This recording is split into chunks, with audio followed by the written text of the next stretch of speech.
오늘 본문 말씀을 중심으로 은혜를 담을 그릇이 있는가, 은혜를 담을 그릇이 있는가라는 제목으로 함께 하나님 말씀을 나누도록 하겠습니다. 요즘 마트에서 날개 돋친 듯 팔리는 과자가 하나 있습니다. 바로 딸기맛 초코파이입니다. 하얀 마시멜로 안에 어떻게 그렇게 넣는지 모르지만 이 빨갛고 상큼한 딸기잼이 이 붉은색 파이와 함께 아주 개성 있게 만들어졌습니다. 이 딸기맛 초코파이가 지난 4월 24일에 나왔는데 출시 한 달 만에 1,100만 개나 팔렸다고 합니다. 우리 국민 5명 중에 한 분이 이 파이를 먹어본 꼴이 되죠. 물어보겠습니다. 드셔보신 분 한번 손들어 보시죠. 저희는 초코파이와 거의 관계가 없는, 저도 엊그저께 사서 처음 맛을 봤습니다. 이 초코파이가 이렇게 인기가 있는 이유가 무엇일까요? 물론 맛도 있겠지만 이 초코파이는 2017년 올 봄까지만 한정적으로 출시되는 한정판 초코파이입니다. 봄 한정판.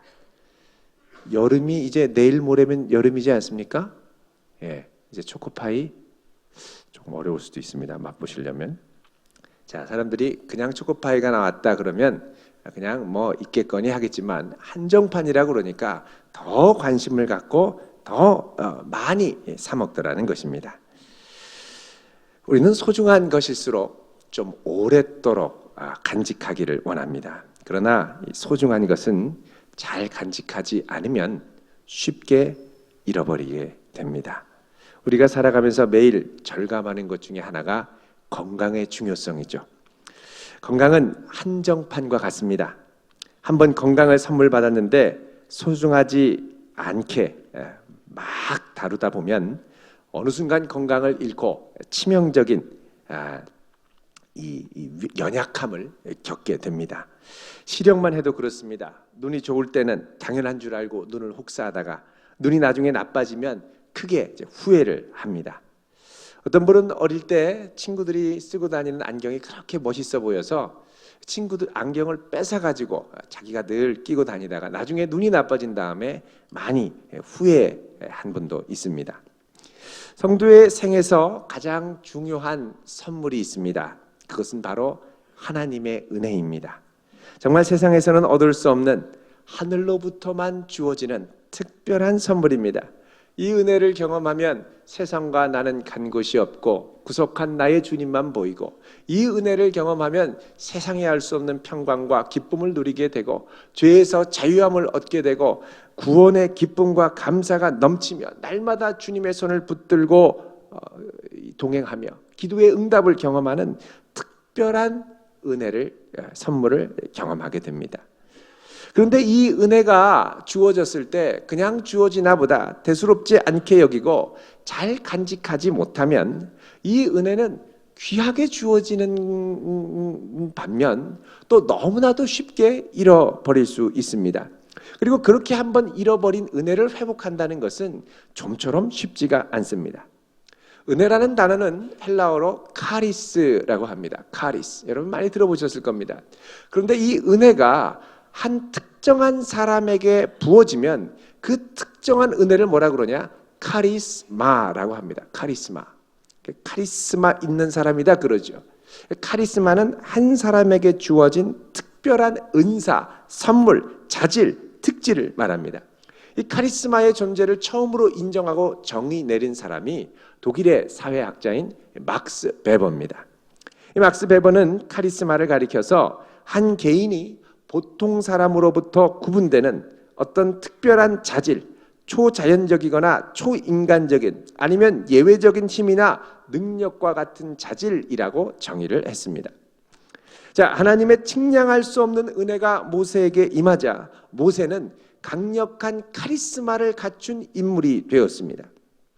모세가 하나님의 명으로 선포하면 그 선포가 곧 기적이 되었습니다. 만나가 내리겠다 그러면 바로 아침부터 만나가 내리고, 저녁에는 메추라기가 떨어질 것이다 그러면 곧바로 메추라기가 떨어지고, 지팡이를 가지고 바위를 치면 반석에서 샘물이 터져 나오고, 놀라운 기적과 능력을 행사하는 카리스마적 지도자가 되었습니다. 자, 이 카리스마 있는 지도자의 특징이 있습니다. 한 사람에게 워낙 특별한 능력과 은사가 주어지니까 이 사람이 손대는 무엇이든지 탁월한 성과가 나타나게 되어 있습니다. 그러다 보니까 모든 조직의 일이 이 특별한 특정한 한 사람에게 집중이 되게 되고, 한 사람에게 집중되다 보면 조직 전체가 그 한 사람을 의지하게 됩니다. 그래서 카리스마적 지도자는 자기도 모르는 사이에 조직 전체를 장악하게 되고, 조직 전체를 장악하다 보면 계속해서 일이 더 많이 주어지게 되고, 일이 더 많이 주어지다 보면 결국 일 때문에 너무 무게가 눌리다 보면 결국은 쉽게 지치고 탈진하게 됩니다. 그렇게 되면 공동체에는 하나님이 지도자를 통해서 부어주시는 은혜가 멈추게 됩니다. 결국 지도자도 멈추고 공동체도 흔들리게 됩니다. 카리스마는 강력한 은혜입니다. 쉽게 얻어지지도 않고 그 카리스마가 있는 사람을 발견하기도 쉽지 않습니다. 그리고 일단 이것이 발휘되면 큰 영향력과 변화를 경험합니다. 그러나 그 유효기간은 항상 길지 않습니다. 한번 반짝했다가 사라지는 경우가 너무나도 많습니다. 그렇다면 은혜로 주어지는 카리스마를 오랫동안 지속할 수 있는 방법은 없을까요?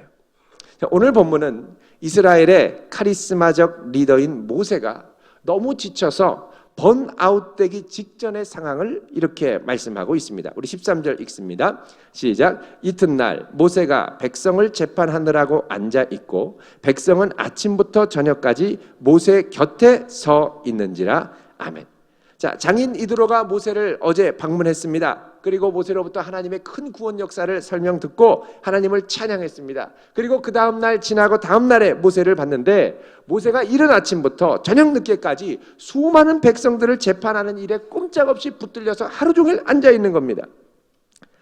자, 이스라엘이 출애굽할 때는 정신없이 다급하게 나오느라고 서로 싸우고 부딪힐 일도 별로 없었습니다.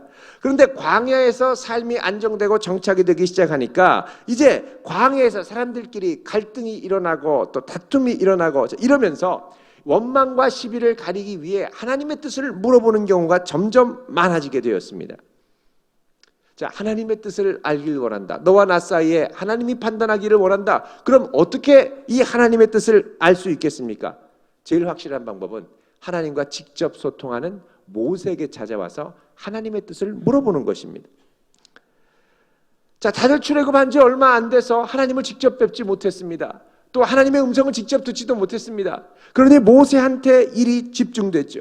아침부터 저녁 늦게까지 온갖 사람들이 와서 하나님의 뜻을 알려달라고 부탁하고 우리 사이를 재판해달라고 부탁합니다. 여러분, 이스라엘 백성들이 장정만 60만이 출애굽했습니다.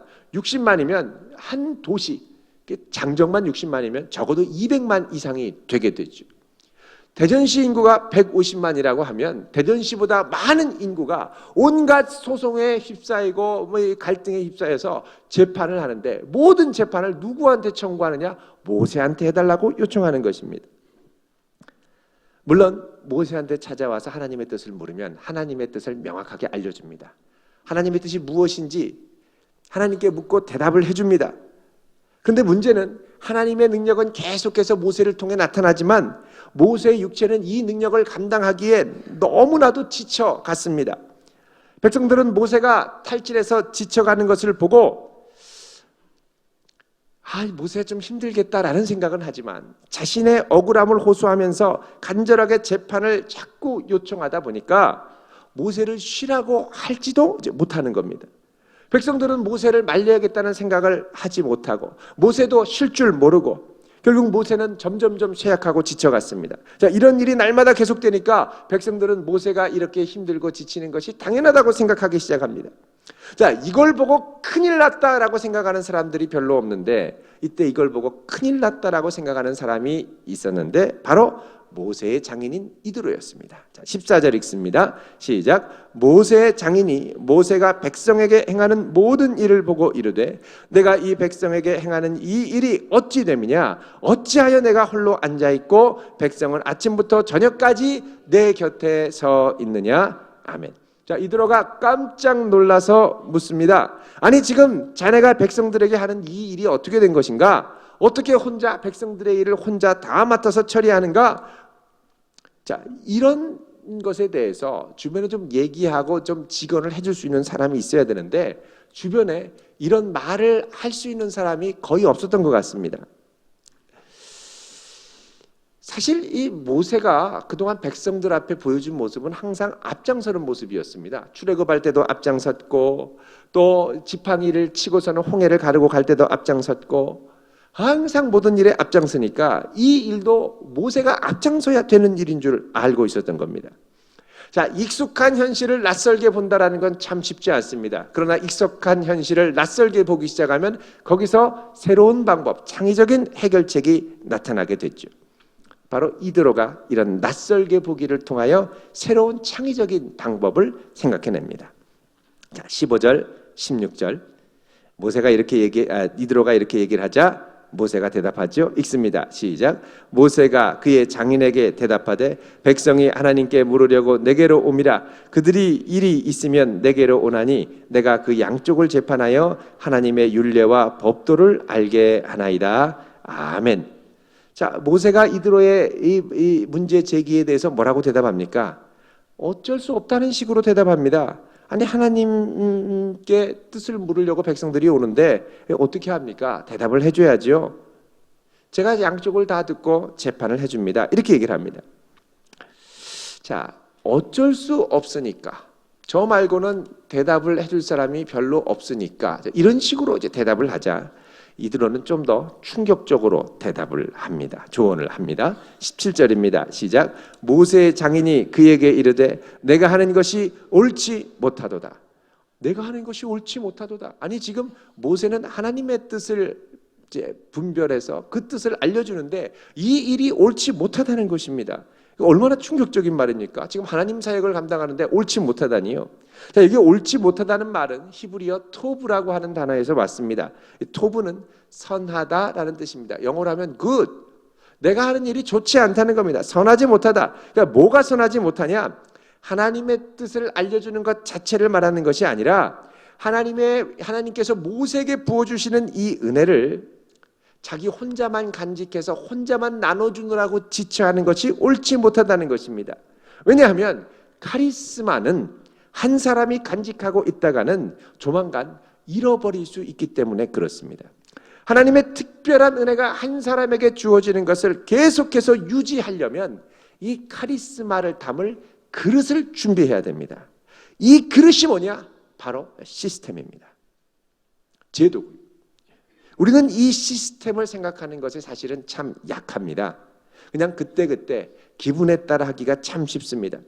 시스템은 원칙과 이 사람을 세워서 한 사람의 카리스마가 아니라도 이 세워진 원칙과 또 역할에 따라 그 은혜가 계속해서 흘러갈 수 있는 통로를 만드는 것입니다. 이 시스템이 돌아가지 않으면 하나님이 세우신 소중한 카리스마적 리더십은 무너지기가 쉽습니다. 자, 18절입니다. 시작. 너와 함께한 이 백성이 필경 기력이 쇠하리니 이 일이 내게 너무 중함이라 내가 혼자 할 수 없으리라. 아멘. 자, 모세 너 혼자 하다가는 필경 반드시 눈에 보이지 않아도 뻔하게 기력이 쇠할 것이다. 이 일은 자네 혼자 감당할 수 있는 게 아니야. 혼자 할 수 없는 일을 혼자 할 수 있는 것처럼 어떤 시스템에도 의지하지 않고 그냥 막 하다 보면 지쳐 쓰러지게 되죠. 자, 이것을 보완하는 시스템을 마련하려면 어떻게 해야 되겠습니까? 자, 오늘 본문에 이드로는 시스템에 대해서 다음과 같이 제언을 합니다. 어떤 제언들이냐? 첫 번째로 사람을 세우라는 것입니다. 능력 있는 사람. 21절 읽습니다. 시작.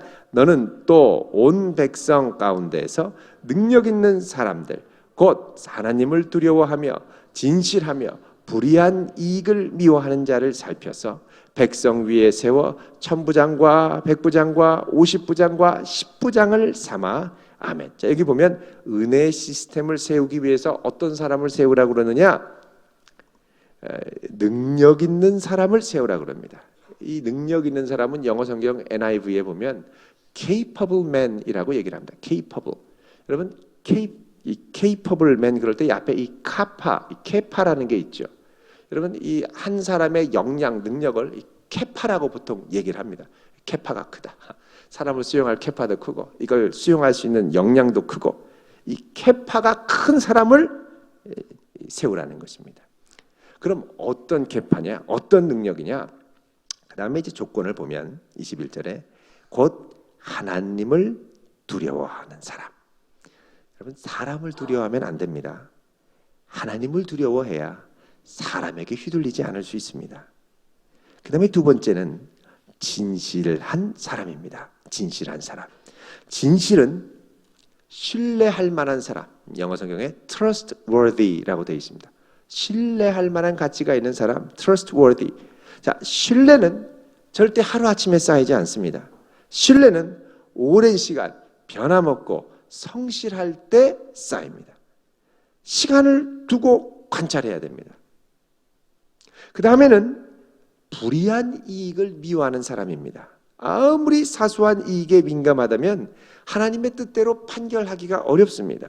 이런 능력 있는 사람을 뽑아야 되고 우리도 이런 능력 있는 성도로 준비되어야 할 줄로 믿습니다. 자, 이렇게 사람을 뽑으면 이제 어떻게 하느냐? 두 번째로 이 사람들을 훈련시키고 준비시켜야 합니다. 자, 20절 읽습니다. 시작. 그들에게 율례와 법도를 가르쳐서 마땅히 갈 길과 할 일을 그들에게 보이고. 아멘. 자, 이들에게 뭘 가르치라고요? 율례와 법도. 자, 우리가 생각할 때 율례 법도는 10계명과 여러 율법 계명들을 생각하기 쉽습니다. 그런데 10계명이 아니라, 왜냐하면 20장에부터 사실 하나님의 10계명이 계시가 되거든요. 그러니까 여기서는 10계명이 아닙니다. 그러면은 뭐냐? 이스라엘을 향한 하나님의 뜻과 원칙이 담겨 있는 일종의 규례입니다. 법도라는 말은 이제 instruction이라고 되어 있는데요. 구체적인 설명들. 다른 말로 하면 여태까지 이스라엘의 출애굽하고 그동안 모세가 판결한 것을 바탕으로 한 하나님의 뜻을 분별하는 일종의 매뉴얼. 그러니까 율법이 주어지기 전에 율법의 그림자와 같은 역할을 했던 이 규례, 율례와 법도가 있었다는 겁니다. 이걸 모세가 정해서 이걸 백성들의 지도자들에게 가르쳐서 갈 길과 할 일을 보여주라고 말씀합니다. 자, 모세는 이 율례와 법도를 능력 있는 사람을 뽑아가지고 훈련시켰습니다. 자, 이렇게 훈련을 받으면 굳이 모세한테 물어보지 않아도 웬만한 것들은 잘 알아서 판단할 수 있어야 하죠. 자, 이 능력 있는 사람들이 결국은 어떻게 되느냐? 이스라엘 공동체 안에서 작은 모세로 준비되어야 했다는 것입니다. 자, 세 번째로는 이스라엘 백성들은 10명, 50명, 100명, 1000명 이렇게 소그룹, 중그룹, 그리고 대그룹으로 나뉘어져서 조직을 개편을 하고 나뉘어지고 이 조직의 책임을 이 지도자들에게 위임을 합니다. 이 부분이 중요합니다. 자, 모세가 하던 일을 혼자 하는 게 아니라 훈련받은 사람들에게 맡기는 것, 이게 중요하죠. 그래서 계속해서 이 모세가 했던 일이 이어질 수 있도록 하는 것입니다. 자, 이게 일종의 중간 리더들을 세우는 작업입니다. 자, 그 다음에 네 번째로 보면 22절입니다. 시작. 그들이 때를 따라 백성을 재판하게 하라. 큰 일은 모두 내게 가져갈 것이요 작은 일은 모두 그들이 스스로 재판할 것이니 그리하면 그들이 너와 함께 담당할 것인즉 일이 내게 쉬우리라. 아멘. 자, 여기 보면 중간 리더들에게 이 역할을 하게 하지만 도저히 이 중간 리더들이 역량이 안 돼서 힘들어지면 이걸 누구에게? 모세에게 가져오라는 것입니다. 자, 이렇게 해서 처음에 어리숙한 것들을 모세가 재판하는 걸 보고 깨닫고 알게 되고 이러면서 이들이 점점 능숙해져 가고 갈수록 모세에게 가져가는 일들이 이제 적어지게 되는 것이죠. 다섯 번째입니다. 계속해서 이 시스템이 하나님의 뜻 안에 있고 이게 하나님의 뜻을 실현하는 지혜로운 시스템이라는 것을 이 백성들에게 그리고 지도자들에게 계속 확증시켜줘야 됩니다. 무슨 말이냐면 시스템에 대한 확신을 갖도록 해야 한다는 것입니다. 하나님의 은혜가 흘러 들어가려면 이렇게 할 수밖에 없어. 이렇게 해야 돼. 그리고 이건 하나님이 세우신 시스템과 제도들이야. 이 제도와 시스템을 존중하는 마음을 가져야 한다는 것입니다. 자, 23절 읽어보겠습니다. 시작. 내가 만일 이 일을 하고 하나님께서도 내게 허락하시면 내가 이 일을 감당하고 이 모든 백성도 자기 것으로 평안히 가리라. 자, 여기 보면 내가 만일 이 일, 이렇게 조직을, 시스템을 갖추게 되면, 그리고 하나님께서도 내게 허락하시면, 하나님이 허락하시는 시스템이 된다면 내가 이 이스라엘을 이끄는 지도자의 역할, 이 일을 감당하고 또 이 모든 백성들도 자기 곳으로 평안히 가리라. 자기 곳으로 평안히 간다는 건 자기의 삶의 자리에서 샬롬을 경험하며 살 것이다 라는 말씀입니다. 이렇게 되면 모세는 리더로서 자기의 시간을 더욱 효과적으로 쓸 수가 있고, 백성들도 굳이 모세가 아니라도 자기 삶에 일어나는 여러 가지 갈등과 어려움의 문제들을 바로바로 해결할 수 있게 된다는 것입니다. 자, 어떤 분은 하나님의 은혜를 시스템 안에 담는다 그러면 왠지 마음이 불편한 분들이 좀 계십니다. 은혜는 나 혼자 받아야지 무슨 시스템이야. 그런데요, 은혜는 나 혼자 안에 고이면 좀 있다가 사라집니다. 흘러가도록 자꾸 해줘야 됩니다. 그 은혜를 나만이 아니라 이웃에게 자꾸 흘러가도록 하는 것, 이게 바로 시스템이 되는데, 이 시스템이 잘 되어야 리더가 번아웃 되는 것을 방지할 수 있습니다. 그래서 우리가 한 공동체의 한 조직의 성숙한 지체가 될 때 우리는 뭘 해야 되냐면 시스템, 그 공동체 안에 있는 시스템을 존중해야 합니다. 그리고 그 시스템 안에 들어와 함께 교회를 세워 나가야 됩니다. 가끔씩 보면은 어떤 분들 저를 그냥 가만히 놔두세요. 시스템 안에 들어오기를 거부하는 분들 계십니다. 저 신경 쓰지 마세요. 연락도 하지 마세요. 초대하면 카톡방에서 막 나가시고, 정말 초대하지 않고 연락도 않고 그냥 자유롭게 놔두면 이제 한 6개월 있다 찾아오십니다. 어떻게 교회가 사랑이 없냐? 연락도 안 하고 말도 안 걸고 어쩜 이럴 수가 있느냐? 가만히 놔두라고 그래서 놔뒀는데 결국은 이렇게 이제 말씀을 하시죠. 여러분, 이 시스템 안으로 안 들어가지만 계속 이렇게 사랑을 주려면 어떻게 되느냐? 결국 한 리더가 시스템 밖에 있는 사람들한테 계속 관심을 가져줘야 됩니다. 연락도 하고 뭐 하면 자꾸 귀찮은 듯이 자꾸 연락하지 마시라고. 그래도 자꾸 연락을 하고 관심을 가져주어야 내가 은혜 안에 있구나 하는 이제 생각이 들죠. 그래서 시스템 안에가 아니라 밖으로 자꾸 나가 있는 분들에게는 리더들이 쏟는 에너지가 훨씬 더 많이 들어가게 됩니다. 그게 성숙할 때는 우리가 이 시스템 안으로 자꾸 들어가도록 우리가 노력을 하고 협조하고 도와주어야 한다는 것입니다. 여러분, 하나님께서 세우신 리더들이 바로 우리 교회에 여러 곳에 있습니다. 교사들도 계시고 목장 리더들도 계시고 여러분들이 계시죠. 여러분, 목장 인도자들의 말에 잘 따르고 순종해 주실 수 있기를 바랍니다. 자꾸 그러지 말라고, 그러지 마시고 감사하다고, 정사정이 어려우면 하지만 제 사정이 이렇다고 이렇게 말씀을 해주시면 얼마나 감사합니까? 대부분 그러시지만 가끔씩 이 알바생들 막 대하듯이 막 또 이렇게 하면 마음이 상당히 이제 어려워지시죠. 자, 하나님의 은혜는 제도와 시스템을 통해서 들어가게 되어 있습니다. 사도행전 6장에 보면요, 초대교회에도 이런 비슷한 일이 일어납니다. 이거 보면 항상 교회와 이 제도가 막 교회가 공동체가 성장하고 부흥할 때는 항상 이 카리스마, 은혜와 시스템의 충돌 문제가 반드시 나타나는 것 같습니다.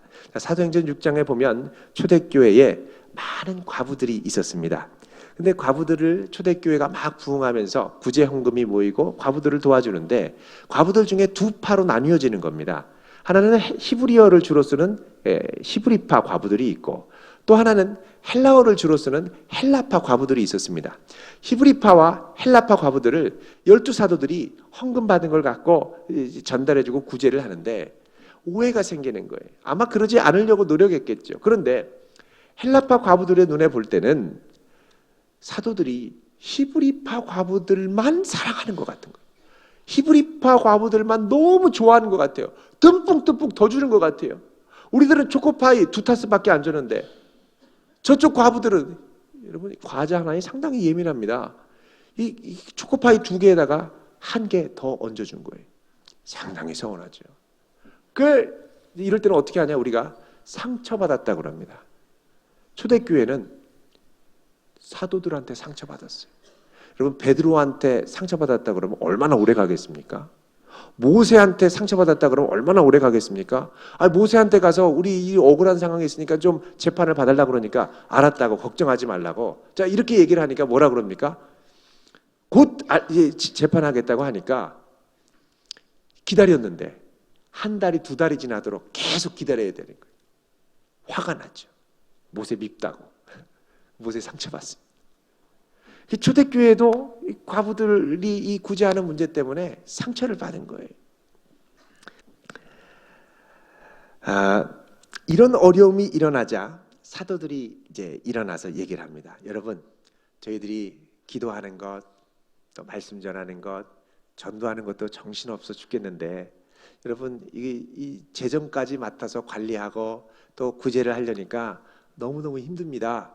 저희들이 도저히 이렇게 못하겠으니 이제 이것을 7 집사를 뽑아서 시스템으로 돌아가도록 하겠습니다. 그래서 사람을 뽑는데 자격이 뭐냐? 신약시대에는 성령과 지혜가 충만한 사람들이었습니다. 무엇과 무엇이 충만하다고요? 성령과 지혜. 성령이 충만하다라는 건 시스템만 돌아가다 보면 건조해지거든요. 은혜를 아는 사람을 뽑는다는 겁니다. 그 다음에 지혜가 충만하다라는 건 이 시스템을 잘 돌아갈 수 있는 경험과 노하우가 있는 사람들을 뽑는다는 것입니다. 그래서 이렇게 해서 선출된 것이 초대교회 7 집사고, 성령과 지혜가 충만해서 초대교회가 이걸 계기로 폭발적으로 다시 한번 재도약하며 부흥하는 계기를 얻게 됩니다. 자, 우리가 신앙생활을 처음 시작할 때 첫 시작은 보통 말씀을 듣는 일로 시작합니다. 그런데 말씀을 자꾸 듣다 보면 하나님의 은혜를 경험하죠. 그리고 공동체를 섬기게 되고 봉사하고 싶은 마음이 생기기 시작합니다. 그리고 이런저런 공동체의 짐들을 함께 나눕니다. 그리고 나를 통해 또 지체들을 통해 하나님의 은혜가 흘러들어가는 것을 경험합니다.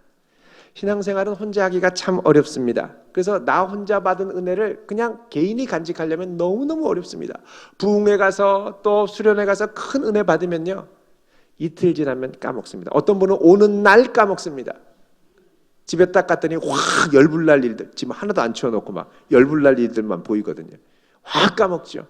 근데 그렇게 한번 화를 쏟고 나면 이 은혜의 마음을 회복하는 게 참 어렵습니다. 귀하게 받는 것도 어렵지만 귀하게 유지하는 것도 어렵습니다. 그래서 어떻게 하느냐?